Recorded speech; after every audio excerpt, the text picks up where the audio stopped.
The red warning lights flashed across the control room of Earth Defense Command. Admiral Hyun-Woo Park stood in front of the massive display screen, watching the incoming signal with growing concern. His gray uniform was perfectly pressed, and his weathered face showed the experience of 30 years protecting Earth's skies. "Sir, we have an urgent transmission from the Galactic Council," reported Lieutenant Jin Ho across the room. His young voice carried a note of worry that made everyone in the command center look up from their stations. Admiral Park nodded slowly. "Put it on the main screen." The display flickered, and suddenly a strange alien face appeared. It had large, dark eyes and smooth blue skin that seemed to shimmer under bright lights. Behind it, other aliens could be seen, some with insect-like features, others that looked like walking crystals. "Greetings, humans of Earth," the blue alien spoke in perfect English, though its voice sounded cold and mechanical. "I am Ambassador Velthar of the Galactic Council. We have important business to discuss." Admiral Park stepped forward. "This is Admiral Park of Earth Defense Command. What do you want?" The alien's expression did not change. "The Galactic Council has made a decision about your solar system. You must allow all Council ships to pass through your space freely. No restrictions, no questions. This is not a request." Captain So-Young Kim, Earth's chief diplomat, moved to stand beside the Admiral. She was a small woman with sharp eyes and a quick mind. "Ambassador, Earth has always been willing to talk about space traffic, but we need to discuss the details first." The blue alien made a sound that might have been laughter. "There are no details to discuss. 12 species rule this part of the galaxy. You humans are new here. You must follow our rules." On the screen behind the ambassador, another alien appeared. This one looked like a giant insect, with 4 arms and compound eyes that reflected light like mirrors. "I am War Leader Thek of the Vextar Empire," it clicked in a harsh voice. "Your species has existed in space for only 300 years. We have ruled the stars for over 10,000. You will obey." Admiral Park felt his jaw tighten. He had heard these words before, from other aliens who thought humans were weak. "We are willing to work with the Galactic Council, but Earth space belongs to Earth." A third alien joined the conversation. This one looked like it was made of living crystal, with faceted surfaces that caught and bent light in strange ways. "I am Prime Shard Morkek of the Morden Collective. Your primitive species does not understand galactic law. No single world can claim an entire star system." Captain Kim stepped closer to the camera. "With respect, our star system has been human territory for over 2 centuries. We have colonies on Mars, Europa, and Titan. We have mining operations in the asteroid belt. This is our home." "Not anymore," Ambassador Velthar said flatly. "You have 72 hours to remove all restrictions on travel through your system. Any ship from any Council species must be allowed to pass freely. If you refuse, there will be consequences." The transmission ended abruptly, leaving the command center in silence. Admiral Park turned to his staff. "Get me President Choi on the secure line, and contact all fleet commanders. I want a full status report on our defenses." 3 hours later, Admiral Park sat in the Situation Room with Earth's top military leaders. President Mi-Jin Choi appeared on the screen from the capital. She was a woman in her 50s with steel-gray hair and eyes that had seen too many difficult decisions. "Admiral, what's your assessment?" the president asked. "They're testing us," Park replied. "The Galactic Council thinks we're too weak to fight back. They want to use our space as a highway for their ships." General Hyejin Song, head of Earth's ground forces, leaned forward. "Our intelligence says the Council has been having problems with pirates and rebels in their own territory. They want to use our system as a safe route. At our expense," added Fleet Admiral Woo Jin Nam. "If we let them do this, Earth becomes a doormat for every alien empire in the galaxy." President Choi was quiet for a moment. "What are our options?" "Chief," Engineer Dongwoo Yoon spoke up from his seat at the table. "We've been working on something. Project Stellar Aegis. It's not ready yet, but—" "How long do you need?" the president asked. "Give me 48 hours, maybe less." Before anyone could respond, alarms began ringing throughout the command center. Lieutenant Jinho's voice came over the speakers. Admiral, we have a contact at the edge of the system. Unknown vessel, not responding to our signals. Admiral Park was on his feet immediately. On my way. He looked at the screen. Madam President, it looks like they're not waiting for our answer. The command center was buzzing with activity when Admiral Park arrived. On the main display, a sleek alien ship moved through space near Pluto's orbit. It was clearly Vextar, design, all sharp angles and dark metal. Commander Lee, status report, Park ordered. Commander Taehyun Lee looked up from his station. He was young but experienced, having served on patrol ships for 8 years. Sir, the ship entered our system 20 minutes ago. We've sent standard identification requests. They're ignoring us. Have you warned them about entering restricted space? Yes, sir, multiple times. They just sent a message saying they have navigational emergency and need to pass through. Admiral Park studied the ship's course on the display. It was heading straight for Earth, ignoring all the normal shipping lanes. That's not an emergency course, that's a direct challenge. Orders. Sir? Park thought for a moment. The whole galaxy was watching. If Earth backed down now, they would never be taken seriously again. Send the Soul's Pride to intercept. Commander Lee, you have the con. Commander Lee saluted. Understood, sir. 30 minutes later, the Earth destroyer Soul's Pride moved, alongside the alien vessel. Commander Lee opened a channel to the Vextar ship. Alien vessel, this is Commander Lee of the Earth ship Soul's Pride. You are in restricted space without permission. Submit to inspection or leave immediately. The response came in the clicking, harsh language of the Vextar. Human ship, we do not recognize your authority. Move aside or be moved. Commander Lee looked at his crew. They were all young men and women who had trained their whole lives for this moment. Weapons, target their engines. Do not destroy them. Just disable them. Sir, they're powering up their weapons, reported the tactical officer. Fire. The brief fight lasted only 3 minutes. The human ship was faster and more maneuverable. The Vextar vessel, built for intimidation rather than combat, found its engines destroyed and its weapons offline. It drifted helplessly in space. Alien. Vessel, prepare to be boarded for inspection, Commander Lee announced. Back at Earth Defense Command, Admiral Park watched the operation with satisfaction. The first test was over, and humanity had passed. But he knew this was just the beginning. Within hours, angry messages poured in from across the galaxy. The Galactic Council declared the attack an act of war. 12 alien empires demanded Earth's immediate surrender. Admiral Park looked at the threat scrolling across his screen and smiled grimly. Let them come, he said quietly. It's time they learned what humans are really made of. The stage was set for the greatest conflict in human history. The presidential palace was buzzing with activity as President Mi Jin-choi prepared for the most important speech in human history. Her advisors rushed around, checking cameras and sound equipment. The whole galaxy would be watching. Madam President, we have confirmation, said her chief of staff. Every major news network across 12 star systems will carry the broadcast live. President Choi nodded. She wore a simple blue suit that made her look both professional and approachable. Her gray hair was pulled back neatly, and her expression was calm but determined. Are you ready for this? Asked Captain So-Young Kim, who stood nearby with a tablet full of diplomatic notes. As ready as anyone can be to tell the galaxy that Earth won't be pushed around, the president replied with a slight smile. At Earth Defense Command, Admiral Hyun-Woo Park watched the countdown on his screen. In 10 minutes, everything would change. Chief Engineer Dong Woo-yoon sat at the engineering station, his fingers dancing over the controls. Stellar Aegis is ready, Admiral, Yoon reported. All systems are online and functioning perfectly. Admiral Park looked at the engineer with respect. Yoon was only 35 years old, but he had designed the most advanced defense system in galactic history. You've done amazing work, Chief. Let's hope we don't need to use it.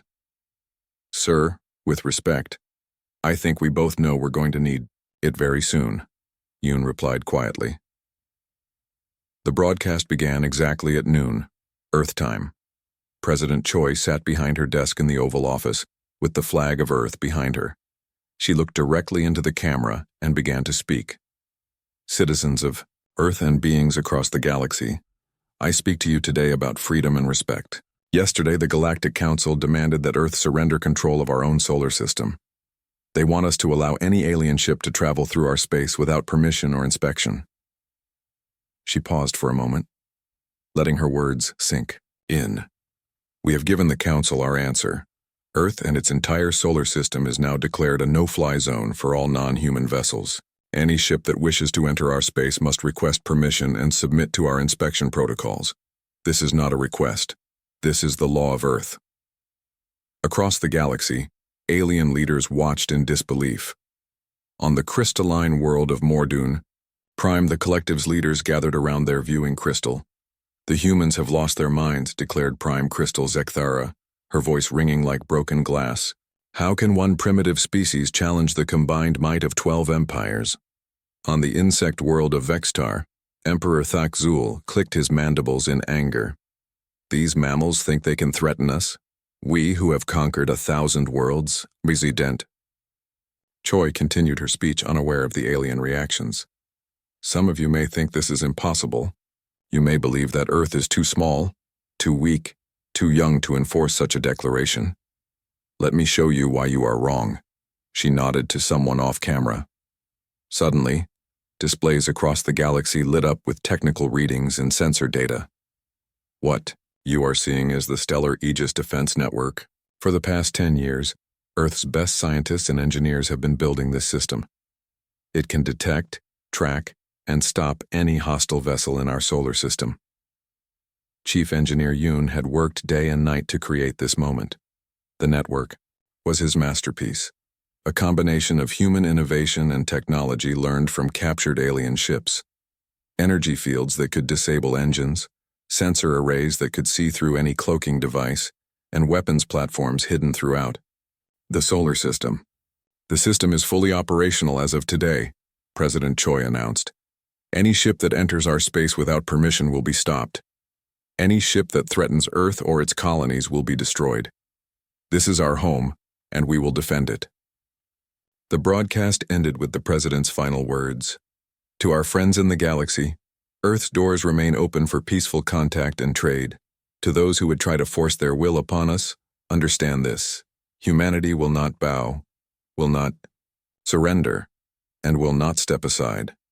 Earth's space is Earth's to control. The reaction was immediate and furious. Within an hour, the Galactic Council sent an angry response. Ambassador Velthar appeared on screens across human space. His blue face darker with rage. The humans have committed an act of unprecedented arrogance, he declared. No single species has ever dared to claim exclusive control over an entire star system. The Council will not tolerate this insult. War leader Thek of the Vextar added, his own threats. Our empire has crushed rebellions on 100 worlds. Earth will learn the price of defying the natural order. But the aliens were not content with just words. 3 days after President Choi's speech, a joint task force of Vextar and Mordoon ships approached the solar system. 12 vessels in total, each one larger than Earth's biggest warship. Admiral Park received the report while drinking his morning coffee. Sir, we have multiple contacts at the system's edge. They're not trying to hide. Numbers and composition? Park asked, setting down his cup. 8 Vextar cruisers and 4 Mordoon crystal ships. They're broadcasting on all frequencies, demanding we stand down. Park nodded to Fleet Admiral Woojin Nam, who commanded the battleship Incheon Thunder. Admiral Nam, take your task force and intercept them. Show them we're serious. Admiral Nam was a veteran of the Mars colony wars and had never backed down from a fight. His weathered face showed no fear as he saluted. Understood, sir. What are my orders if they refuse to leave? Demonstrate the Stellar Aegis system, but don't destroy them unless they fire first. We want them to go home and tell their leaders what they saw. The Incheon Thunder and 5 other Earth ships moved to intercept the alien fleet. The 2 forces met near Jupiter's orbit, with the gas giant's massive bulk providing a dramatic backdrop. Admiral, Nam opened communications with the alien fleet. Alien vessels, this is Fleet Admiral Nam of the Earth Defense Force. You are in restricted space. Turn around and leave immediately. The response came from the lead Vextar ship. Human vessel, we are here under the authority of the Galactic Council. You will stand aside and allow us passage to Earth. Negative. Earth's space is closed to unauthorized vessels. This is your final warning. The alien commander made a sound like angry static. You cannot stop 12 ships with 6. Move. Aside, or we will move you aside. Admiral Nam looked at his tactical officer. Is the Stellar Aegis ready? All systems green, sir. Chief Engineer Yoon is standing by. Activate the network. What happened next would be talked about in military academies across the galaxy for centuries.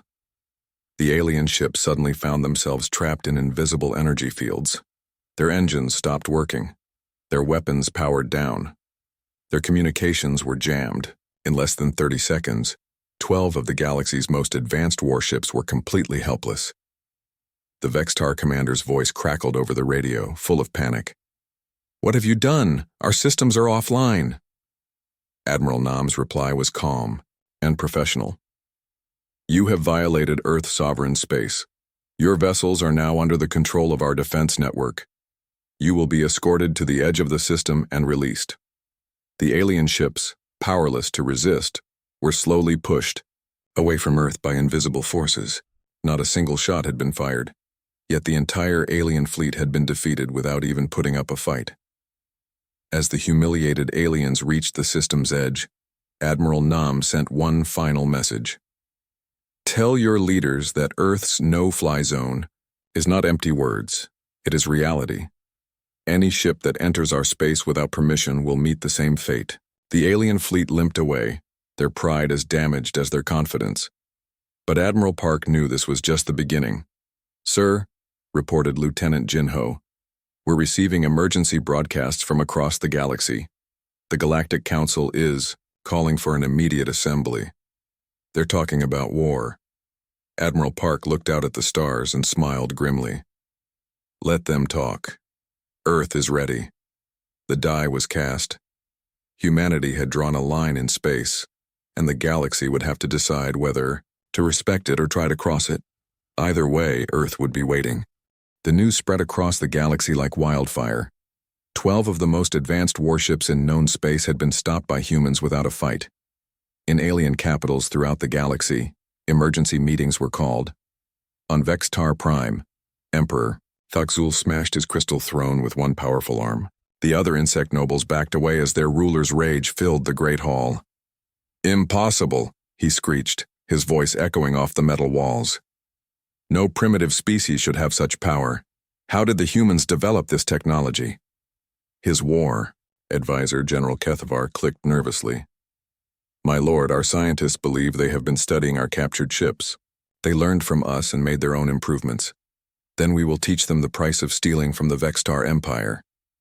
The Emperor's compound eyes glowed with anger. Send word to all our allies. It is time for war. On the crystal world of Mordun Prime, the collective's leaders gathered in their great crystal chamber. Prime Crystal Zekthara's voice rang like breaking glass as she spoke to the assembly. The humans have humiliated us, she declared. Our most advanced crystal ships were made helpless by their primitive technology. This cannot stand. Elder Shard Velkoth pulsed with worried light. Prime Crystal, perhaps we should try talking to them again. Their defensive system is clearly more advanced than we thought. No. Zekthara's light flared bright red. We are the Morden Collective. We have ruled this galaxy for 10,000 years. We will not bow to mammals who barely learn to fly between stars. Within days, the greatest military alliance in galactic history began to form. The Vextar Empire, the Morden Collective, and 10 other alien species agreed to combine their fleets. Over 10,000 warships would teach humanity its place in the galaxy, but not all aliens supported the war. On a small space station near the edge of Council territory, an alien woman named Valandra made a difficult decision. She belonged to the peaceful Silmari species, but she had been cast out for speaking against the Council's aggressive policies. Her golden skin shimmered as she recorded a secret message to Earth. Humans, my name is Valandra. I do not support what my people are doing. The Council fleet will arrive at your system in 1 week. They plan to destroy your defenses and take control of your world. Be ready. At Earth Defense Command, Admiral, Hyunwoo Park received the warning with mixed feelings. Intelligence was always valuable, but he wondered if it might be a trick. What do you think, General Song? He asked the head of Earth's ground forces. General Hee-jin Song studied the alien woman's message on the screen. She seems genuine, sir, and our own scouts have been reporting massive fleet movements throughout Council space. Dr. Kyung-ho Jang, Earth's leading expert on alien biology, nodded in agreement. The Silmari are known for being peaceful. They often disagree with the more aggressive species in the Council. If she's telling the truth, we have a week to prepare for the largest space battle in history, Admiral Park said quietly. Chief Engineer Dong-Woo Yoon looked up from his workstation. Sir, the Stellar Aegis can handle maybe 100 ships at once. If they bring 10,000, then we'll need more than just the Aegis, Park finished. How are the other projects coming along? Project Deep Strike is ready. Project Asteroid Shield is at 90%. Project Ghost Fleet. Well, let's just say our enemies are going to get some big surprises. Meanwhile, Captain So-Young Kim worked frantically to find diplomatic solutions. She sent messages to every neutral species in the galaxy, trying to find allies or at least prevent more enemies from joining the Council fleet. Any luck? Asked President Mi-jin Choi during their daily briefing. Some good news, Kim reported. The Althari Republic and the Free Colonies of Epsilon are staying neutral. The Zentari Union actually supports our right to control our own space, though they won't fight alongside us. What about the bad news? The Corvin hegemony just joined the Council fleet. That adds another 800 ships to their numbers. President, Choi rubbed her temples. So we're facing the entire galaxy alone. Not entirely alone, Kim said with a small smile. Valandra wasn't the only alien to contact us secretly. We have dozens of individuals throughout Council space who are sending us intelligence. Many aliens don't like their government's aggressive policies. As the week passed, Earth's preparations intensified. Commander Tae-hyun Lee worked with his engineering teams to upgrade every ship in the human fleet. Lieutenant Haewon-oh led training exercises for the fighter squadrons, practicing new tactics that no alien species had ever seen. Remember, she told her pilots, they expect us to fight like them. Big ships in straight lines, trading fire until someone dies. We're going to fight like humans, fast, unpredictable, and smart. Dr. Jang spent his time studying every piece of intelligence about the approaching alien species. Each race had different strengths and weaknesses, different ways of thinking about combat. The Vextar fight like insects, he explained to the military leaders. Everything is coordinated through their hive mind, but that means if we can disrupt their communications, their entire formation falls apart. What about the Morden? Asked Admiral Park. Crystal beings who think in straight lines. Very logical, very predictable. Their ships are powerful but slow to adapt to new situations. Commander Sung-ho Kim, the Admiral's nephew and leader of Earth's special operations, listened carefully. So we hit them with something they can't predict or adapt to quickly. Exactly. On the 6th day, Earth's long-range sensors detected the approaching fleet. It was even larger than Valandra had warned, over 12,000 ships of every size and design. The combined military might of a dozen alien empires, all focused on one small blue planet. Sir, they'll be here in 18 hours, reported Lieutenant Jin Ho, his young voice steady despite the enormous odds they faced. Admiral Park looked around the command center at his staff. These brave men and women would soon face the greatest challenge in human history. Send word to all commands. Operation Last Stand begins now. Across the solar system, Earth's hidden preparations came to life. On the moons of Jupiter, massive weapon platforms powered up for the first time. In the asteroid belt, mining stations revealed their true purpose as military bases. Near the orbit of Saturn, Something that looked like empty space began to shimmer and take shape. Captain Sungmin Park, the Admiral's son and commander of the battleship Gwangju's Hammer, sent Earth's final message to the approaching fleet. Alien. Armada, this is Captain Park of the Earth Defense Force. You are approaching sovereign human territory. You have 24 hours to withdraw from this system. Any ship that remains after that time will be considered hostile and dealt with accordingly. The response came quickly from the Council Fleet's flagship. Humans of Earth, this is Supreme, Commander Veltar of the Galactic Council Expeditionary Force. We give you one final chance to surrender. Lower your defenses, submit to Council authority, and your species will be allowed to survive as servants. Refuse, and Earth will burn. Captain Park's reply was simple and direct. Go to hell.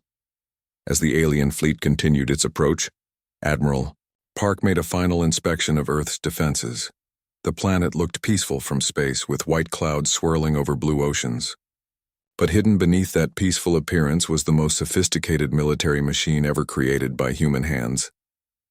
Are you ready, Chief? He asked Engineer Yoon. As ready as we'll ever be, sir. The surprises we've prepared. Well, let's just say the aliens are going to learn why you should never underestimate human creativity.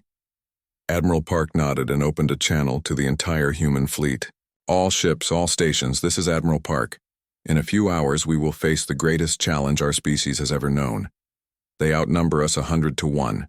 They have weapons we've never seen and technology older than our civilization. He paused, looking out at the stars where the enemy fleet approached. But they have never faced humans in a fight for our survival. They don't understand what we're capable of when we're pushed into a corner.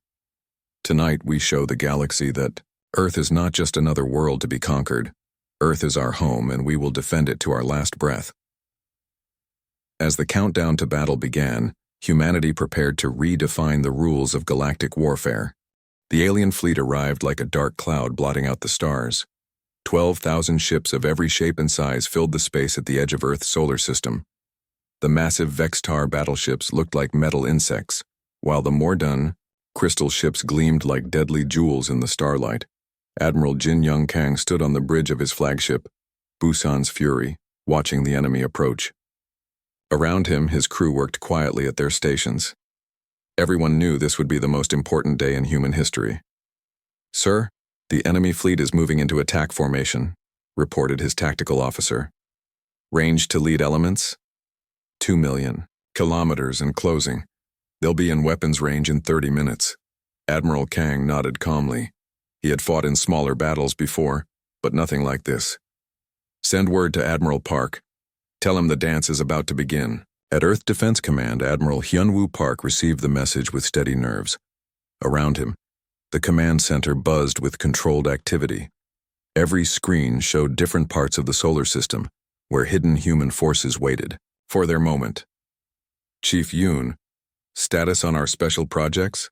Park asked. Chief Engineer Dongwoo Yoon looked up from his control panel, his young face serious but confident. Project Deep Strike is ready. Project Asteroid Shield is online. Project Ghost Fleet is standing by. And sir, the aliens are about to get the surprise of their lives. The first wave of alien ships entered the solar system near Pluto's orbit. 3,000 Vextar and Mordan vessels, confident in their overwhelming numbers. They expected to sweep aside human defenses and reach Earth within hours. They were wrong, Lieutenant Haewon. Oh led the first human response. Her squadron of 50 fighters launched from hidden bases in the outer asteroid belt. The alien commanders barely noticed such a small force approaching their massive fleet. Dragon Squadron, this is Dragon Leader, she spoke into her radio. Remember your training. Fast, unpredictable, and smart. Hit them where they don't expect it. The human fighters moved like no alien ship had ever seen before. Instead of flying in straight lines like traditional space combat, they twisted and spun through space, using the asteroids as cover. They fired quick bursts at the alien ship's weak points, then disappeared before the enemy could respond. What are those human fighters doing? Demanded Supreme Commander Veltar from his flagship. They're not following any known combat patterns. His tactical officer clicked nervously. Sir, They seem to be attacking our sensor arrays and communication dishes, not our main weapons. Why would they target those systems? The answer came quickly. As the human fighters disabled more communication equipment, the Vextar fleet began to lose coordination. The insect-like aliens depended on their hive mind to work together. Without communication, their ships started bumping into each other and firing in wrong directions, but the real surprise was still coming. Project Deep Strike, you are go, Admiral Park announced from Earth Command. Throughout the asteroid belt, what looked like ordinary rocks suddenly came to life. Hundreds of Idiu, asteroids that had been hollowed out and filled with engines and weapons, revealed their true nature. The aliens found themselves surrounded by a hidden human fleet that had been waiting in plain sight for years. Commander Sung Ho Kim led the assault from the modified asteroid New Sol. All units, fire at will, target their engine systems. The disguised asteroid ships opened fire with weapons that the aliens had never seen before. Instead of energy beams or missiles, they launched clouds of tiny metal pellets at incredible speed. The kinetic weapons tore through alien hulls like paper. Impossible, screamed War Leader Thek from his burning ship. How did they hide an entire fleet in the asteroids? But the humans were just getting started. Project Ghost Fleet activate, ordered Admiral Park. Near Saturn's rings, empty space began to shimmer and change. Dozens of human ships that had been hidden by advanced cloaking technology suddenly appeared behind the alien fleet's rear guard. The enemy found themselves caught between three different human forces, all attacking from unexpected directions. The Morden crystal ships tried to adapt to the human tactics, but their logical thinking made them predictable. Captain Sungmin Park, commanding the Gwangju's hammer, used this against them. Crystal ships always turn left when attacked from the right, he told his crew. So we'll attack from the right, then hit them on the left when they turn. The strategy worked perfectly. The beautiful crystal ships were shattered by human weapons that struck exactly where they were most vulnerable. As the battle raged, Commander Taehyun Lee led a daring mission deep into enemy territory. His ship Soul's Pride had been disguised to look like a captured alien vessel. Using fake identification codes provided by Velandra, he penetrated to the heart of the alien fleet. There, his navigator pointed to a massive ship at the center of the formation. That's Supreme Commander Veltar's flagship. Perfect. Launch the infiltration pods. Small, stealthy pods launched from Lee's ship, carrying human special forces directly to the enemy command vessel. The aliens never saw them coming. Inside the alien flagship, the human soldiers moved through corridors filled with confused aliens. The enemy had never faced boarding actions before. Their battles were always fought at long range between big ships. "This way to the command center," whispered Sergeant Minho, following the ship blueprints that friendly aliens had secretly provided. When they reached the bridge, they found Supreme Commander Veltar arguing with his officers about the battle. Going wrong. "How are the humans winning?" the blue-skinned alien demanded. "We outnumber them 100 to 1. "Sir," one of his officers reported nervously, "they're not fighting like any species we've ever encountered. Their tactics make no sense." That's when the human soldiers made their presence known. "That's because you never fought humans before," said Commander Lee as he stepped onto the bridge, his weapon ready. The aliens froze in shock. How had humans gotten aboard their most secure ship? "Commander, you need to see this," called one of his soldiers from a computer terminal. "They have detailed plans here.